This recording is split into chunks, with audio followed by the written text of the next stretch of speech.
Bonjour à tous, j'espère bien portant.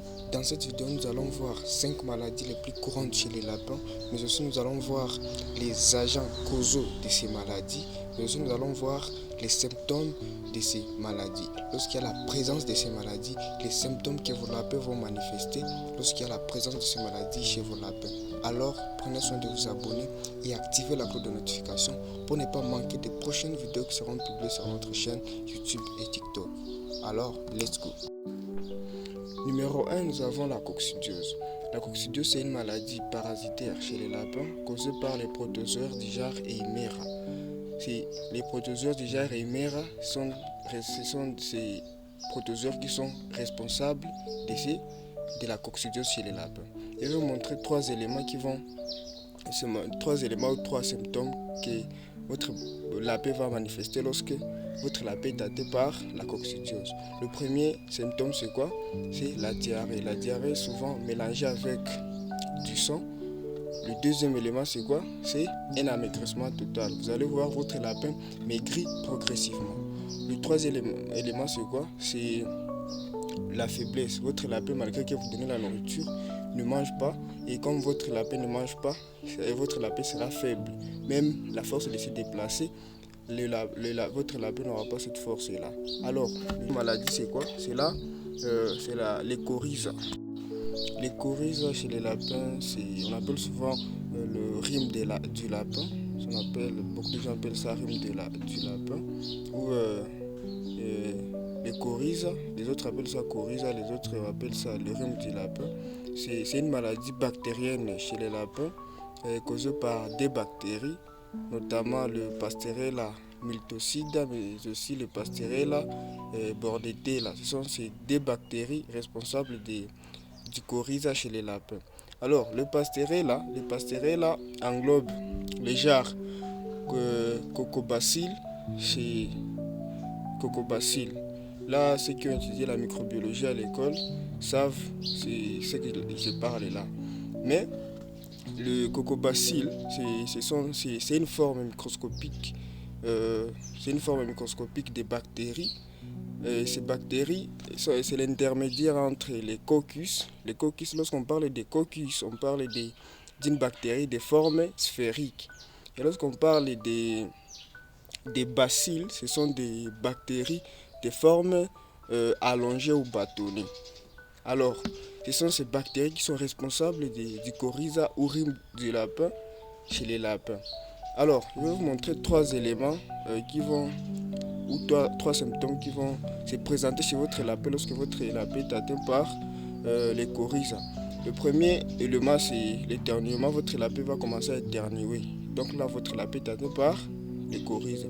Le deuxième élément, c'est le nez qui coule. Vous allez voir votre lapin, la mauve, c'est sous forme de la mauve qui coule. Et le troisième élément, c'est quoi? C'est les yeux larmoyants. Vous allez voir, c'est comme si votre lapin a fumé. Donc votre lapin n'a pas vraiment de force. Ce sont ces trois éléments que votre lapin va manifester lorsqu'il est atteint par les coryza. La troisième maladie, c'est la gale des lapins. On appelle souvent octocariose. La gale des lapins ou autocariose. D'autres personnes appellent ça autocariose. Vous pouvez appeler ça autocariose ou la gale des lapins. C'est une maladie parasitaire chez les lapins causée par les acariens. Ce sont les acariens qui causent cette maladie chez les lapins. Et ces acariens, principalement, les acariens qui causent cette maladie, on les appelle les psoroptes Kinniculus. Ce sont ces acariens qui sont responsables de ces maladies chez les lapins, la gale. Alors, nous allons voir les trois symptômes aussi qui vont vous montrer que votre lapin est atteint par la gale des lapins ou autocariose. Le premier symptôme, c'est votre lapin va commencer il y aura des démangeaisons, votre lapin va commencer à se gratter à tout moment. Lorsque votre lapin se gratte à tout moment, donc vous devez savoir qu'il y a déjà la gale du lapin ou autocariose.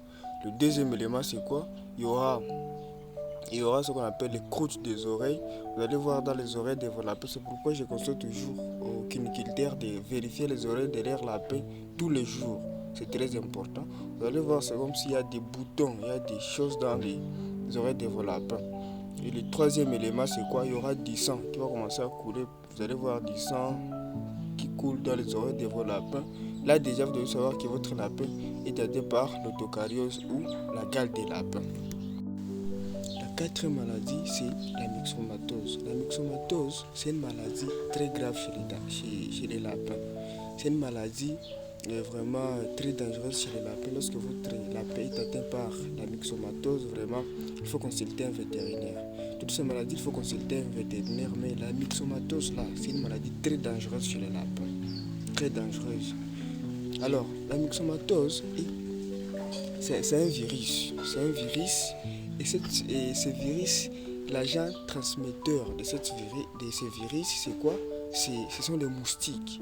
Donc ce sont les moustiques qui vont transmettre cette maladie chez les lapins.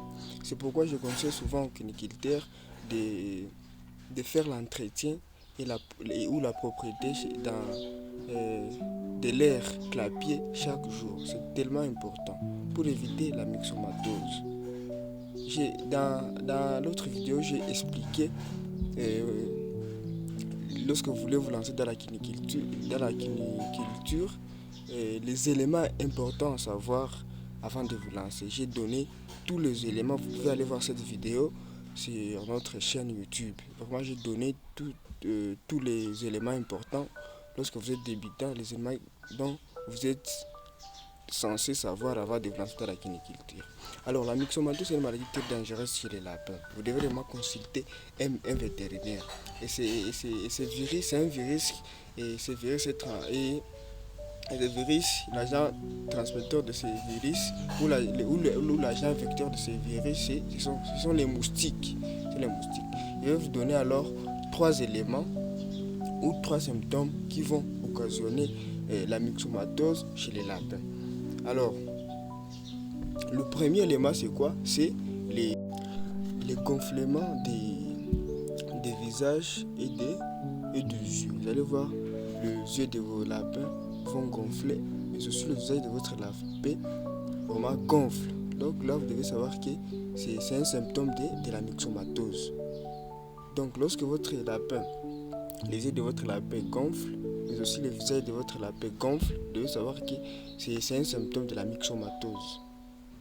Le deuxième élément, c'est quoi? C'est une fatigue extrême. Vous allez voir votre lapin vraiment ne se déplace pas, votre lapin ne bouge pas. Donc là, vous devez savoir que votre lapin est atteint par la myxomatose. Et le troisième élément, c'est quoi? C'est la mort rapide. Vraiment, votre lapin, si il n'y a pas vraiment une intervention rapide, votre lapin, vraiment, vous devez oublier votre lapin. Si vraiment dans les 3 heures qui suivent, si vous ne voulez pas intervenir, ou si vous restez calme, votre lapin, vraiment, vous allez oublier votre lapin. Vous allez enterrer ça. C'est pourquoi je conseille toujours aux cuniculteurs de faire l'entretien de l'air clapier chaque jour. Chaque jour, ce n'est pas dans une semaine, mais chaque jour. Il faut enlever les déchets de vos lapins. Et déjà là, c'est de l'argent. C'est de l'argent aussi. Vous devez voir comment déplacer ces déchets pour vous mettre ça dans les compostières pour vendre ça après. Donc il faut faire ça everyday chaque jour pour faciliter quoi, pour éviter, pour prévenir, parce qu'on dit qu'il vaut mieux prévenir que guérir. Pour prévenir la myxomatose, c'est une maladie vraiment très dangereuse chez les lapins. La 5e maladie, c'est quoi? La 5e maladie, c'est les problèmes dentaires. Les problèmes dentaires, cette maladie n'est pas due au problème de bactéries ou de parasites. C'est une maladie qui est causée par les problèmes d'alimentation. Donc, lorsque vous ne respectez pas le processus d'alimentation chez vos lapins, il y aura les problèmes dentaires chez vos lapins. C'est pourquoi dans la vidéo que j'ai publiée récemment sur notre chaîne, j'ai donné 3 éléments à savoir avant de vous lancer dans l'élevage des lapins. Et le 3e élément, c'était quoi? C'était la gestion des aliments chez les lapins.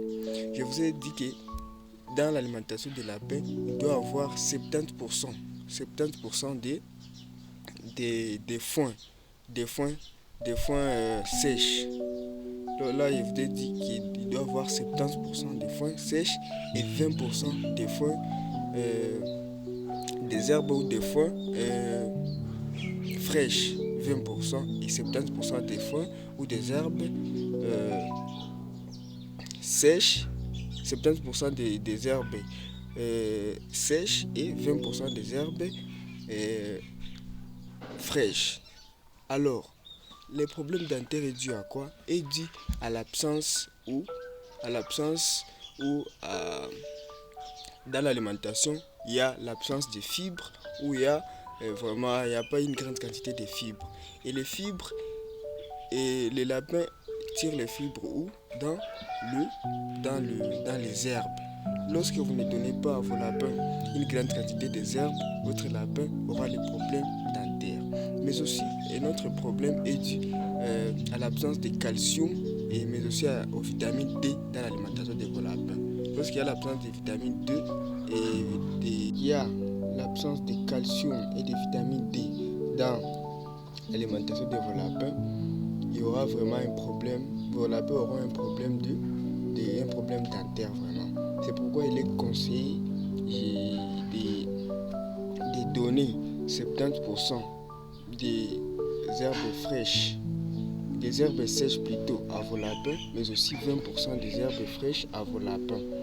C'est tellement important, c'est tellement important. J'ai donné ça dans la vidéo que j'ai publiée récemment sur notre chaîne et je vous invite d'aller voir cette vidéo pour apprendre les 3 éléments à savoir avant de lancer dans la quiniculture, mais aussi dans les concentrés vous devez y mettre le calcium, mais aussi la vitamine D. C'est tellement important chez vos lapins pour éviter les problèmes dentaires. Ces problèmes, vraiment, ce n'est pas dit à une bactérie ou à un parasite, mais ces problèmes est dû quoi? Ces problèmes est dû à la gestion ou à la préparation des aliments. Vraiment, ce sont ces 5 maladies que j'ai préparées et ce sont ces 5 maladies les plus courantes chez les lapins. Et ces 5 maladies, c'est aussi des maladies dangereuses. Comme la myxomatose, là, c'est vraiment une maladie très dangereuse.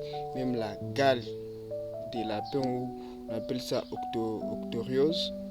Je vous ai dit que ce sont des maladies très graves chez les lapins. Vous devez vraiment tenir compte de ces maladies. Alors, dans l'autre vidéo, où les produits à utiliser pour éviter toutes ces maladies chez les lapins. Alors, merci de nous avoir regardés, merci de nous avoir prêté oreille. Alors, prenez soin de vous abonner et activer la cloche de notification pour ne pas manquer de prochaines vidéos qui seront publiées sur notre